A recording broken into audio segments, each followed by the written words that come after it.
Hi, welcome to Actual Spinster. Today I'm gonna do a video where I kind of I'm basically doing the try a chapter tag. Can't actually remember who started this, but I will leave a link to the original in the description box. The sort of theme of this trying a chapter is, I recently got this book, which is a new release by Joanna Hedver. I just read one of their books like last month, maybe a bit more than that ago now, and it's called Your Love Is Not Good. And yeah, so it was a new release, which means it's obviously in hardback, and then I'm gonna read this pretty soon. I'm just kind of like finishing a couple things I started, but it made me be like, why am I like still carrying around a few hardbacks that I also kind of did the same thing with? Like, I wanted to read them, like so much so that I bought a hardback version, which like I don't often do because I find reading hardbacks harder because they're heavier and they make my hands hurt faster and blah blah blah. And then also because I'm going to be moving soon, if I don't need to lug about a bunch of hardbacks, that will help me. However, small amount. So yeah, this isn't in the trying a chapter because like I'm going to read it next. But then the ones that I am trying, I'll probably try to read after I read this one. I decided to use a number generator, not necessarily a particularly great one I think, but whatever. I decided to read about like half of the hardback books that I chose for this challenge, which is basically all of the ones that I have access to right now. But in order to make it kind of a bit fun, I thought I would like randomize the choices, so I used a random number generator, sort of, to decide which ones I would read. Something I forgot to say is that this video was also inspired by Melina Reed's video, which I will leave a link to in the description box.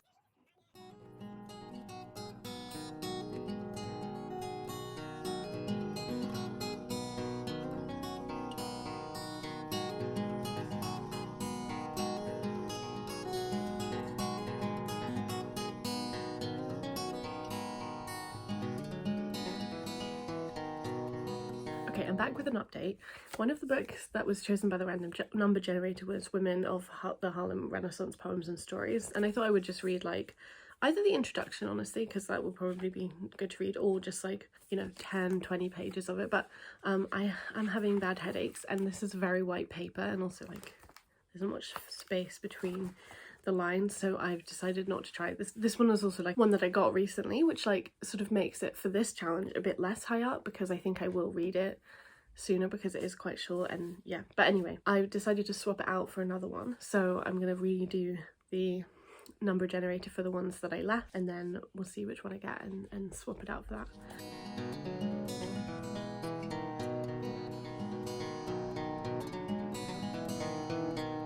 Hey, so we have a couple more updates. So the first one is kind of sad, which is that I read this. No, I didn't read this, but I read like the first chapter. I think I actually read the first 2 chapters, which obviously isn't many pages because it is a kid's book, but I think I'm gonna like pass this on to somebody. I really loved the original series, Murder Most Unladylike. I've spoken about it on my channel before, and one thing I think I really liked about it is that it's set in the 1930s, mid to late, I guess, 1930s. And obviously I understand that like how time works is that then the siblings who were young in the 1930s ones will be grown up, or like grown up enough to be the subject of this new series, but it will be the Second World War. But honestly, I'm not really that interested in reading like this kind of fiction set in the Second World War. It just didn't like immediately draw me in like the Murder Most Unladylike series did. So yeah, real shame, because obviously I also bought the hardback edition, but it was on sale. And then the other update I have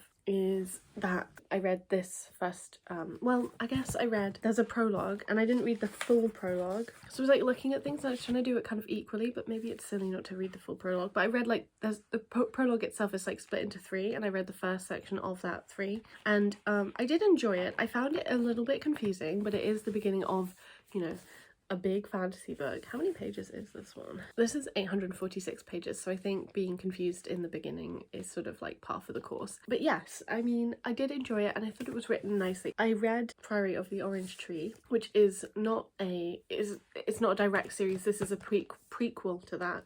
But because I read that quite a long time ago, I know I enjoyed it, but I don't necessarily remember all the details of it. That's sort of quite good, I think, going into this, because like I'm sort of newish to the world again, but also it does mean, yeah, that it's a little bit difficult. But I think this is definitely going to be fairly high for something that I start soon, especially because it is so big. So if I don't like it and I want to get rid of it, then I guess that's good for my packing. But I really hope I do love it, because I really love the cover, and also I did really enjoy the Priory of the Orange Tree, even if, you know, I think there is something a little bit clumsy and sort of like, I don't know, underdeveloped about it. I just ended up like enjoying it a lot, even if like sort of from a craft perspective, I didn't think it was the best created or like executed book. And I'm not sure how gay this one is. I know that obviously Priory of the Orange Tree was pretty gay, but I presume it is just as gay. I guess that's what I've been presuming, but then as soon as I started reading this, I was like, wait a second, like maybe it's not as gay as I have been like thinking about, but I don't know, I obviously have no idea yet. So yeah, those are some updates. I didn't sort of, yeah, I guess with A Day of Fallen Light, because I did find it more confusing than I thought I would, I sort of liked it slightly less than I expected to, but you know, it's alright. Anyway, I will see you for another update later. Right, I've now read a chapter from each of the other hardback books that I picked. First of all, I read From Crimson by Niviaq Corneliusson, translated by Anna Hallager. Sorry if I look extremely tired, it's because I'm extremely tired. So from what I can kind of tell about this, it's quite like sort of fragmentary, and like we started off with like a breakup between a couple, somebody called Peter and somebody called Thea. You know, it wasn't not interesting, but like I don't think I'm gonna like put this on the top of the pile. In fact, this is a Virago published book, and last year I did like a little project called Virago Season, where I read during Virgo season Virago published books that I had, and this was actually on my TBR for that, but I didn't get to it, but I did get to the 3 others on it. But I think I'm going to do that again this year, so that will be like from mid-August to mid-September. So yeah, this is going to be picked up during that time period, I think. So yeah, it's like kind of a contemporary. I think it's just like about a sort of group of friends, and some of whom are definitely queer, and yeah, in fact it has a quote from the back by Sophie McIntosh, who I obviously love, so that's cool. And it's not that this doesn't have potential, it's just that I don't particularly, like I don't feel super drawn to it right now. And then the other one that I read was Deborah by Esther Singer Kreitman, and this, the first chapter was about a girl called Deborah, obviously. I was like, what's her name? It's this. Who is in a Polish, I guess like a shtetl, I don't know, and is the daughter of a rabbi there, and sort of about her discontent with her position as like a teenage girl and what's like afforded to her, and also like her sort of like the origins of her family a little bit. But it wasn't a particularly long chapter, but yeah, I wanted to read it on Shabbat because it begins like this: "It was the Sabbath, and even the wind and the snow rested from their labours," which I think this is probably one of the ones that I'm going to pick up most recently. So that's not the right word. Do you know what I mean? Sorry if she's been a little bit lopsided. I'm going to do a little ranking, I think. So obviously I already actually unhauled Ministry of Unladylike Behaviour, or whatever it's called.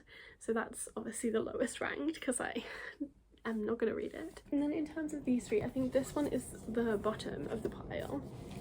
And then these 2 I think are quite like drawn, just because I sort of would put this first. It's just right now I don't have the like cognitive capacity to like really like get into a fantasy story where there's like loads of detail and like loads of groups of different people, and it's all quite like political, and there's like a whole religious element too, and you know, yeah, it just like has a lot of world building and stuff, and like just loads of names.